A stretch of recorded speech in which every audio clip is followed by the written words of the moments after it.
Makitid na daanan. Magandang araw po. Kapit pandasal na po tayo. Ito po si Cardinal Chito Tagle.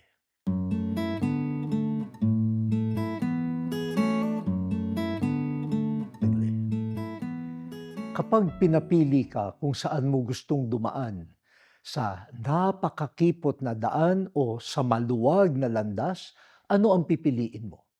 Marami ang pipili sa maluwag na daan. Sa kalaparan ng daan, pwede kang magpatakbo ng sasakyan na sobrang bilis. Pwede ka pang tumawid ng pasipol-sipol pa. Pwede pang magtayo ng mga kubol at tindahan at madaling tumakbo kung may tinatakasan ka. Para sa iba, ang malapad na daan ay pahiwatig na malaya mong gawin ang gusto mo.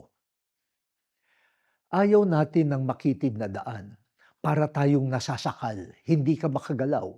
Pero kapag makitid ang daan, nag-iingat ka.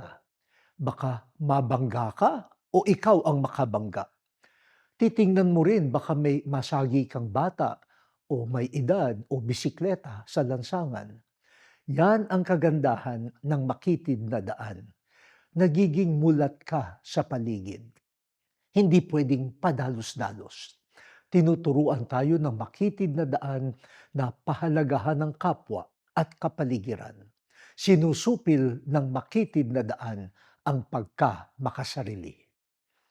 O Diyos, sa mga makitid na daan ng buhay, alagaan nawa namin ang kapwa. Amen.